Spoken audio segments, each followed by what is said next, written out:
UP के बाद अब दिल्ली में भी हर जगह बुलडोजर बुलडोजर ही दिख रहा है। ये देखना सबसे मज़ेदार रहेगा कि दिल्ली में सबसे ज़्यादा किन के घरों पर बुलडोजर चल रहा है। अस्सलाम वालेकुम एवरीवन, आप देख रहे हैं रोस्टर हीट।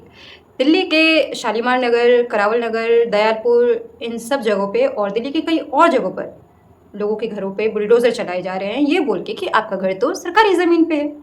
यार मेरे बाप ने पता कब से बनाया मेरे बाप ने, बचपन भी था बना पे, बचपन भी था बना पे, अब पैदा हुआ है, बड़ा हो कितना पे भाई, मकान की लड़ना नहीं है, हमारा बचपन यहाँ पे भी था भाई। उसको ना कोड़ पड़ेगा, कोड़ उसके बच्चे ना जो उन्हें विदेश में रो रो के मरेंगे उसको। ओ यार, ये सब रोते देखकर ना मुझे दुख हो रहा है सच में कि कितनी मेहनत से बेचारे ने घर बनाया होगा। मतलब सरकार घर गिराने से पहले एक बार भी नहीं सोचती है कि अगले बंदे ने कितनी मेहनत से घर बनाया होगा।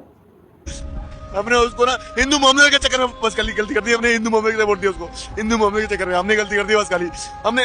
हैं, हिंदू मुस्लिम के नाम पे वोट दिया था? फिर तो सही हुआ तेरे साथ। तो खाली पीली में दुख से हो रही थी भाई। तुम जिसके साथ ना ऐसे ही होना चाहिए जो हिंदू मुस्लिम के नाम पे वोट देते। तेरा घर तो बिल्कुल टूटना ही चाहिए था। और तो सालों बीजेपी को वोट जाओ। मेरे बच्चे सड़क पे है, मेरी माता इस हद पे बैठी है, कहाँ जाऊंगा लेके इन सबको? गूंगी बहरी हो गई सरकार, ये कहाँ चले साले, सब भर गए क्या? कहाँ मेरा सांसद, कहाँ मेरा विधायक, कहाँ है सरकार मेरी? हमें बताया जाए 18 साल से 17 साल से वोट देता रहा मैं इसे।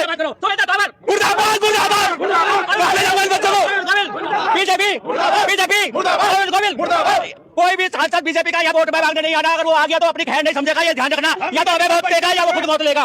ओले ओले चाचा, ऐसे मत चिल्ला वरना अब्दुल को पता चल जाएगा कि आपकी सरकार ने आपके साथ धोखा किया है। आपको आपका मकसद तो याद है ना कि चाहे जो हो जाए अब्दुल टाइट रहना चाहिए, अब्दुल की चूड़ी टाइट रहनी चाहिए। क्या वो थोड़ा सा घर ही तो टूटा है, क्या अब्दुल की चूड़ी टाइट करने के लिए आप एक तो उसे कुर्बानी भी नहीं दे सकते?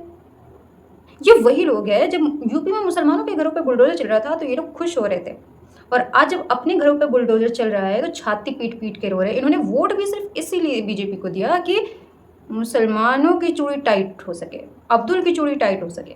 अब्दुल की चूड़ी टाइट करवाने के चक्कर में इन्होंने अपनी चूड़ी टाइट करवा ली। अब छाती पीट पीट के रो रहे हैं। 15 दिन तक खाना नहीं खाए थे सर, जब रेखा गुप्ता विधायक में खड़ा हुई थी। हमने घर घर जाकर के रेखा जी के साथ में मैंने वोट मांगा था सर। आज हमारे सब्जी के वाले मुंह नोच रहा है। जो रेखा मुखिया तूने बोला था उस समय रेखा गुप्ता का वोट दो, क्या इसी दिन के लिए मुझसे वोट दिलवाया था? बीजेपी का कार्यकर्ता हूँ जी। ये जो अंकल है ना, इन अंकल ने बीजेपी की रैलियों में घूम घूम कर अपनी जिम्मेदारी पे रेखा गुप्ता को वोट दिलवाया था, और अब देखो इन अंकल की क्या हालत हो रही है। घर घर जाकर के मांगे थे जी, एक नहीं पूरे अपना जितने भी है जुगी सब में जाकर के मांगे। अभी उनके चक्कर में मैं लाल जूता खा रहा हूँ, उनके चक्कर में ये जितने भी है सब लाल जूता मार रहे हैं। जो मुखिया उस दिन को याद कर, तूने आके घर में बैठ करके पाँव पकड़ा था, जो मैं बीजेपी को सपोर्ट करो, जहाँ जुगी हुए मकान आपको नहीं टूटेगा, सब बोलते थे। जो बीजेपी आएगा तो हमारा जुगी तोड़ देगा, लेकिन हम पता नहीं कैसे इनको आश्वासन दिए थे, जो हमें पूछा होता कोई पाँव पकड़ के हाथ पकड़ के, बीजेपी को वोट कीजिए आपका घर नहीं टूटेगा। मुखिया को वोट दो और फिर वो जीत जाएगी तो सारे कोई वो मकान बनेगा ढंग से, और नहीं बनेगा तो इन लोग ये बोला था हम जिम्मेवारी लेते हैं, नहीं बनेगा तो हमको जो करना है वो करना, जिसको पीटा जाएगा चाहे चप्पल लगे या जूता बरसा दो। लोग इन्हें जूते चप्पल मारने को हो रहे हैं, और क्या पता ये अंकल अब तक पिट भी चुके होंगे। नून रोटी खाएंगे, भाजपा जिताएंगे, खाना पीना मर जाएंगे, भाजपा जिताएंगे। नून रोटी खाएंगे, बीजेपी को जिताएंगे, भूखे प्यासे मर जाएंगे लेकिन बीजेपी को जिताएंगे। अब इसकी हालत देखो। नगर के सांसद जी नमस्कार, प्रधान का विधायक जी नमस्कार। हम ये कहते नहीं हमारे घर देखी जा अपना अपना पानी लगा जाना बस अपना पहले पीना बीमार पड़ गई बनी जा खाना पीना बनल ये चीज उस टाइम क्यों नहीं सोचा जिस टाइम चिल्ला रहा था नून रोटी खाएंगे बीजेपी को जिताएंगे, भूखे प्यासे मर जाएंगे पर बीजेपी को जिताएंगे। जा तो नून रोटी खा जा, जीत गई बीजेपी, अब तो जाके नून रोटी खा भाई। यहाँ कैमरा ऑन करके रोने से कोई फायदा नहीं होने वाला। अब बीजेपी को जीतना था, बीजेपी जीत गई, अब घंटा फर्क नहीं पड़ता तो नून रोटी खाए या कैसे भी हालत में रहे या तो बीमार रहे, घंटा फर्क नहीं पड़ता बीजेपी को।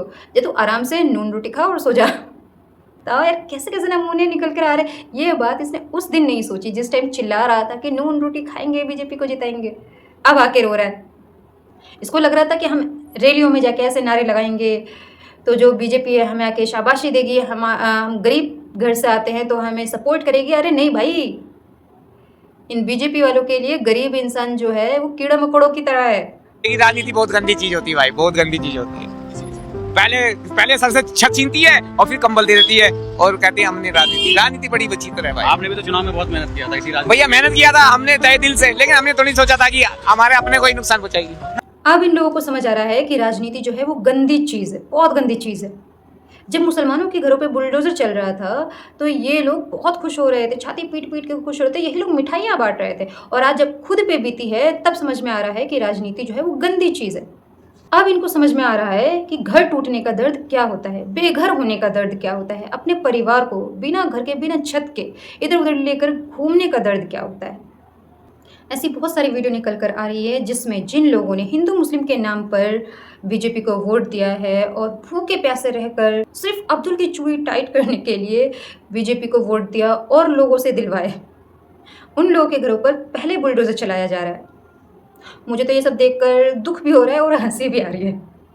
खैर, आज के वीडियो में बस इतना ही। मिलते हैं नेक्स्ट वीडियो में, तब तक के लिए अल्लाह हाफिज़।